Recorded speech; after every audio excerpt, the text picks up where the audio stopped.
Morning students. आज हम लोग एक बहुत ही important question examination point of view से देखने जा रहे हैं। क्वेश्चन हमारा ये है कि हमको सम ऑफ प्रिंसिपल डायगोनल एलिमेंट्स निकालने हैं और एक स्क्वायर मैट्रिक्स के। तो हम पहले क्वेश्चन को समझते हैं। स्क्वायर मैट्रिक्स का मतलब एक ऐसी मैट्रिक्स जिसमें रो और कॉलम क्या हो गई आपके एक हों। ठीक, तो अगर जितनी रो हैं उतने ही कॉलम हैं तो उसे हम कहते हैं कि ये आपकी एक स्क्वायर मैट्रिक्स है।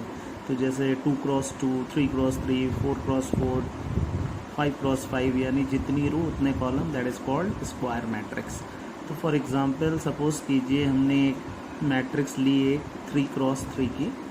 3x3 का मतलब 3 रो हैं और 3 ही हमारे पास कॉलम हैं। तो सपोज़ कीजिए इस मैट्रिक्स में एलिमेंट हमने इनपुट कर दिए 2, 3, 7, 1, 2, 5, 3, 2, 4, कुछ भी हमने अपनी मर्ज़ी से मान लीजिए। इस मैट्रिक्स को हमने ए मान लिया है। ठीक है भाई, तो ये एक ए नाम की मैट्रिक्स है और इस मैट्रिक्स में 3 रो 3 कॉलम है और 3 रो 3 कॉलम का मतलब ये एक हमारी स्क्वायर मैट्रिक्स है। अभी क्वेश्चन में आपसे वो कह रहा है कि principal diagonal elements, principal diagonal elements पे आपको क्या निकालना है भाई, सम निकालना है। यानी कि प्रिंसिपल डायगोनल किसे कहते हैं स्क्वायर मैट्रिक्स में, तो हम कहेंगे ये एलिमेंट्स कहलाते हैं आपके, ये आपका प्रिंसिपल डायगोनल है। और इस प्रिंसिपल डायगोनल पे जो जो संख्याएं हैं उनका आपको क्या निकालना है भाई, सम निकालना है। इसका मतलब एक मैट्रिक्स आपको इनपुट करनी है, नंबर क्या होंगे उसमें आपको डिसाइड करना है। उसके बाद जो भी नंबर डायगोनल्स पे हैं उन नंबर्स को आपको क्या करना है, जोड़ना है और उसका टोटल बता देना है। तो इसका मतलब अगर इस मैट्रिक्स को हम एग्जांपल की तरह कोट करते हैं तो हमारा आंसर आना चाहिए 4 + 2 + 2। इसका मतलब हमारा आंसर आना चाहिए 8। यानी यहाँ पर जो प्रिंसिपल डायगोनल एलिमेंट्स हैं, प्रिंसिपल डायगोनल एलिमेंट्स हैं, उनका जो सम आएगा वो आपका 8 हो जाएगा। ठीक है भाई, तो यहाँ पर ध्यान देने वाली बात ये कैसे हम इस लॉजिक को समझें कि आखिर प्रिंसिपल डायगोनल एलिमेंट्स में और बाकी एलिमेंट्स में क्या चेंज है, हम कैसे आइडेंटिफाई करेंगे। तो अगर आप इन एलिमेंट्स को ध्यान से देखें तो ये जो सबसे पहला एलिमेंट है ये है A11 आपका, फर्स्ट रो फर्स्ट कॉलम का एलिमेंट है आपका। ये जो दूसरा एलिमेंट है आपका ये A12 हो गया। ये तीसरा एलिमेंट आपका A13 हो गया। ये अगला एलिमेंट आपका A21 है। ये A22 हो गया। ये A23 है आपका। ठीक है भाई, ये आपका थर्ड रो फर्स्ट कॉलम है, ये थर्ड रो सेकंड कॉलम है और ये थर्ड रो थर्ड कॉलम है। यहाँ पर ध्यान देने वाली बात ये है कि आप जब इसको ध्यान से देखेंगे तो ये जो पहला एलिमेंट है आपका प्रिंसिपल डायगोनल पे, इसका नाम A11 है। जो दूसरा डायगोनल पे एलिमेंट है उसका नाम A22 है और जो तीसरा डायगोनल एलिमेंट है उसका नाम A33 है। इन तीनों एलिमेंट्स में कॉमन चीज़ यही है कि रो और कॉलम बराबर है। यानी पहली रो पहला कॉलम, दूसरी रो दूसरा कॉलम, तीसरी रो तीसरा कॉलम। इन एलिमेंट्स के अलावा पूरी मैट्रिक्स के अंदर कोई भी ऐसा एलिमेंट नहीं है कि जिसमें रो और कॉलम एक जैसी हो, एक बराबर। ये पहली रो है तो दूसरा कॉलम है, पहली रो है तो तीसरा कॉलम है, दूसरी रो है तो पहला कॉलम है, दूसरी रो है तो तीसरा कॉलम है। इसका मतलब रो और कॉलम क्या है भाई, अलग अलग हैं। यानी जो प्रिंसिपल डायगोनल एलिमेंट्स होते हैं वहाँ पर रो और कॉलम आपकी क्या होती हैं, एक बराबर होती हैं। इसका मतलब जहाँ पर भी रो और कॉलम एक जैसे हैं केवल हमें उन एलिमेंट्स को जोड़ना है, और जहाँ पर भी रो कॉलम एक जैसे नहीं हैं उन एलिमेंट्स को हमको नहीं जोड़ना है। ठीक है भाई, तो हमने एक मैट्रिक्स ले ली है, 10 रो 10 कॉलम, मैक्सिमम लिमिट हमने उसकी मान ली है भाई। अभी जो स्क्वायर मैट्रिक्स है तो केवल हमको एक m की आवश्यकता है, क्योंकि जितनी रो होंगी उतने ही हमारे पास कॉलम होंगे, है ना भाई। तो जब आप ये प्रोग्राम रन करेंगे तो सबसे पहले आपसे पूछा जाएगा भाई inter order of square matrix, inter order of square matrix, order of square matrix. ठीक है भाई, ऑर्डर ऑफ स्क्वायर मैट्रिक्स का मतलब ये हुआ कि आप 2x2 की मैट्रिक्स बनाना चाहते, 3x3 की मैट्रिक्स बना दिया। यानी आपको m की वैल्यू इनपुट करनी है, तो m की वैल्यू हमने इनपुट कर दी 3।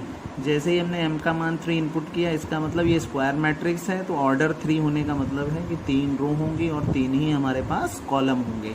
इसीलिए अगली जो एलिमेंट आपने ये जो लिख रखा है स्टेटमेंट, इसमें लिखा है inter elements in square matrix. ठीक है भाई, तो अगला स्टेटमेंट आपसे पूछा जाएगा inter elements in square matrix. ठीक,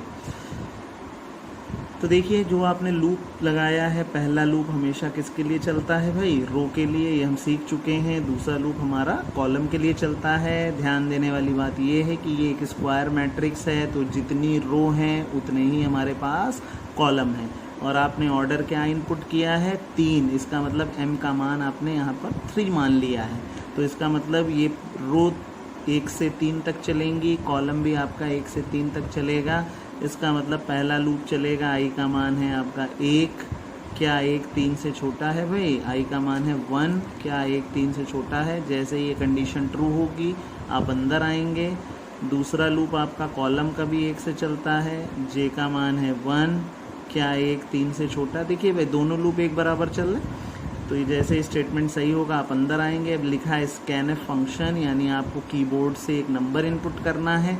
कोई भी नंबर मान लीजिए आपने इनपुट कर दिया, सपोज कीजिए आपने एक नंबर इनपुट कर दिया 2, तो ये जो 2 वैल्यू आपने इनपुट की ये किसकी वैल्यू है, तो ये आगे उसका एड्रेस लिखा हुआ है, यानी ये मान किसको मिलेगा, तो i का मान है 1, j का मान है 1। इसका मतलब A11 यानी जो मैट्रिक्स आप A नाम की बनाने जा रहे हैं उसकी पहली रो पहले कॉलम को ये एलिमेंट, तो देखिए A11 मान लीजिए आपने जो इनपुट किया 2, यानी ये A11 की वैल्यू बन जाएगा भाई। ठीक है, अभी आपको पिछले बार से आप ये बात सीख चुके हैं कि अब जब तक ये इनर लूप बंद नहीं हो जाएगा तब तक हम बाहर नहीं निकल पाएंगे आउटर लूप के पास। तो जे का लूप आपका दोबारा चलेगा, जे का मान हो जाएगा 2, क्या 2 3 से छोटा है, बिल्कुल। फिर से आपका ये स्कैनफ फंक्शन चलेगा। इस बार आपने कोई दूसरा एलिमेंट इनपुट किया, सपोज कीजिए ये वैल्यू बनेगा, आई के मान में कोई चेंज नहीं, जे बदल कर क्या हो गया आपका 2 हो गया। इसका मतलब अगला जो एलिमेंट है वो आपका A12 को मिल जाएगा। इसी तरीके से आपकी मैट्रिक्स चलेगी, जे की वैल्यू हो जाएगी 3, क्या 3 3 से छोटा है, बिल्कुल। अब आप अगला एलिमेंट सपोज कीजिए आपने इनपुट किया, ये मान मिल जाएगा A13। ठीक है भाई, तो पहली बार ये लूप आपका चलेगा, 3 एलिमेंट आपके इनपुट हो जाएंगे, फिर जे का लूप काम करना बंद कर देगा। ठीक है भाई, जे का लूप काम करने का मतलब यही है कि अब आपके तीनों कॉलम कंप्लीट हो चुके हैं और अब आपकी रो बदलनी चाहिए। इसका मतलब जैसे ही जे का लूप काम करना बंद करेगा वापस हम किसके पास जाएंगे भाई, आई वाले लूप के पास जाएंगे, और आई का नया मान कितना हो जाएगा भाई 2। आई बराबर 2 होने का मतलब अब आप दूसरी रो की एलिमेंट इनपुट करने जा रहे हैं, और क्या 2 3 से छोटा है, यानी अभी एक रो और आपकी बची हुई है, आप दूसरी रो में हैं। और कितनी रो हैं उसमें भाई, 3 है, ये चीज़ पता चल रही है यहाँ से। और जैसे ही आप जिस आई वाले लूप से अंदर आएंगे, फिर हमने बताया था कि जो भी अंदर वाला लूप होगा वो हमेशा फ्रेश स्टार्ट होगा, शुरुआत से काम करेगा। और यहाँ पे जे का मान कहाँ से शुरू हो रहा है भाई, 1 से। तो इसका मतलब फिर ये लूप आपका जे का कितनी बार चलेगा, 1 से लेकर 3 तक, यानी 3 बार फिर ये लूप काम करेगा आपका, जैसे ऊपर काम किया। इसका मतलब फिर आप 3 कोई नंबर इनपुट करेंगे, सपोज़ कीजिए आपने ये नंबर इनपुट कर दिए, फिर आगे बढ़ेगा आई का लूप, 3rd रो में आप पहुंचेंगे, फिर जे का मान 1 से शुरू होगा, फिर आप 3 नंबर इनपुट करेंगे। इसका मतलब ये 3x3 की मैट्रिक्स है, तो आप 9 के 9 नंबर आप क्या कर देंगे भाई, इनपुट कर देंगे। सपोज़ कीजिए आपने यही नंबर क्या कर दिए हैं, इनपुट कर दिए हैं। अब आपको क्या करना है, इस मैट्रिक्स में आपने 9 नंबर इनपुट किए हैं, लेकिन आपको जोड़ने हैं केवल डायगोनल पे संख्याओं को। इसका मतलब हमें 9 के 9 एलिमेंट चेक करने हैं, और क्या चेक करना है कि जहाँ पर भी रो का मान किसके बराबर हो भाई, कॉलम का, उन एलिमेंट्स को केवल जोड़ना है, और जहाँ पर ऐसा नहीं है उन एलिमेंट्स को हमको नहीं जोड़ना है। तो देखिए लॉजिक यहाँ पर हमने यही लगाया हुआ है। ये लूप आपका चलेगा, आई का मान ध्यान देंगे भाई, आई की वैल्यू है 1, क्या 1 3 से छोटा है।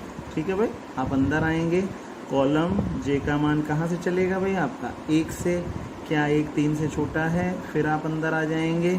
और यहाँ पर देखिए कंडीशन हमने लिखी है क्या, जहाँ पर भी आई और जे का मान क्या हो जाए भाई, बराबर।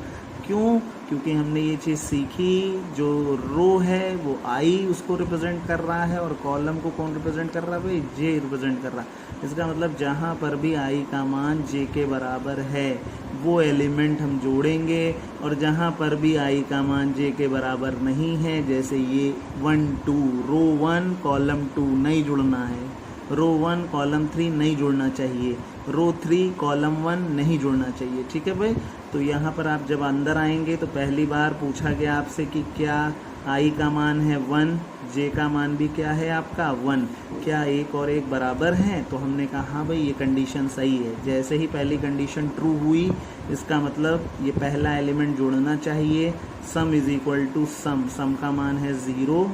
ठीक है भाई, एक नंबर पहले हम जोड़ेंगे इसलिए 0 में जोड़ रहे हैं। तो 0 प्लस ए, आई का मान 1, जे का मान 1, इसका मतलब A11 डायगोनल का एलिमेंट है और इसको जोड़ना चाहिए।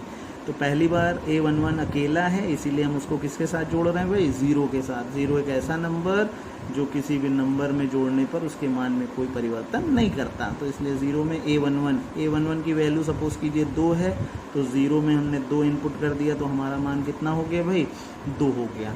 इसका मतलब पहली बार हमारा लूप चला और वैल्यू सम की 2 आ गई। अभी आपका लूप दोबारा फिर चलेगा और जे का नया मान हो गया 2, क्योंकि जब तक जे का लूप काम करना नहीं बंद करेगा तब तक हम आई वाले लूप के पास नहीं जाएंगे। अब यहाँ पर ध्यान देने वाली बात है कि जे का मान हो गया 2, क्या 2 3 से छोटा है? आप अंदर आएंगे। अभी उसने पूछा आई की वैल्यू, हमने कहा आई की वैल्यू है 1। उसने पूछा जे की वैल्यू, तो जे की वैल्यू कितनी है भाई? 2। तो 1 2 के बराबर नहीं है, इसका मतलब ये कंडीशन ट्रू नहीं है, तो ये एलिमेंट हमारे नहीं जुड़ेगा। फिर आगे बढ़े और जे का मान हो गया क्या भाई? 3। 3 और 3 बराबर होते हैं। आप फिर अंदर आएंगे और जैसे ही आप फिर अंदर आएंगे, आई का मान 1 है, जे का मान 3 हो चुका है, 1 और 3 बराबर नहीं है, इसका मतलब A13 वाला एलिमेंट आपका नहीं जुड़ेगा। ठीक है भाई। फिर आप वापस जाएंगे और ये जे का लूप काम करना बंद करेगा। फिर वापस और आई के पास पहुँचे आप, आई का नया मान अब कितना हो जाएगा भाई आपका? आई की नई वैल्यू हो जाएगी, इधर देख लेते हैं हम लोग। आई का नया मान 2, यानी सेकेंड रो में आ गए हम। और जे का मान कहाँ से शुरू हो रहा भाई? पहली बार लूप चलेगा आपका, क्या 2 3 से छोटा है? आप अंदर आएंगे, यानी अब आप दूसरी रो में हैं। और कॉलम कहाँ से शुरू हो रहा भाई? फिर से 1 से शुरू होगा। ठीक है। और 1 3 से छोटा, आप अंदर आएंगे। इसका मतलब यहाँ पर फिर वही आई की वैल्यू और जे की वैल्यू की तुलना की जाएगी। आई का मान है आपका 2, जे का मान है 1, इसका मतलब 2 और 1 बराबर नहीं है। इसका मतलब A21 वाला संख्या, A21 वाली ये जो संख्या आपकी यहाँ पे लिखी हुई है, ये नंबर नहीं जुड़ेगा। ठीक है भाई। फिर आप आगे बढ़ेंगे और आगे बढ़ने के बाद यहाँ पर जे का मान आपका फिर से हो जाएगा 2, 2 3 से छोटा नहीं है। फिर आप अंदर आएंगे और फिर आपसे कंडीशन पूछी जाएगी कि क्या भाई आई और जे बराबर हैं? तो आई का मान भी है आपका 2 और जे की वैल्यू भी हो गई है आपकी 2। इसका मतलब ये जो एलिमेंट आपका ये A22 है, ये वाला एलिमेंट आपका डायगोनल पे जुड़ेगा। तो इसका मतलब यहाँ पर सम इज इक्वल टू सम, सम की वैल्यू आपकी ऑलरेडी पहले ही कितनी आ चुकी है भाई? 2 आ चुकी है। 2 में अगला नंबर हमारा A22 जुड़ेगा और A22 का मान कितना है भाई? 2 है, तो 2 में 2 जुड़ गया, तो हमारा सम कितना हो गया भाई? 4 हो गया। फिर हम वापस ऐसे ही लूप को चलाएंगे। फिर ये लूप चलेगा और जब आई का मान 3 हो जाएगा और जे का मान भी 3 हो जाएगा, फिर 3 और 3 के बराबर हो जाएगा। फिर आपका अगला एलिमेंट जुड़ेगा, आई का मान भी 3, जे का मान भी 3, इसका मतलब A33 जुड़ेगा। ठीक है भाई। तो अगला एलिमेंट आपका A33 है 4। इसका मतलब यहाँ पर जो सम है उसमें 4 में आपका 4 और जुड़ जाएगा और टोटल वैल्यू आपकी क्या हो जाएगी भाई? 8 हो जाएगी। और ये लूप काम करना फिर बंद करेगा और बाहर आप आएंगे, सम में जितना मान आ जाएगा वही आपका आंसर कहलाएगा।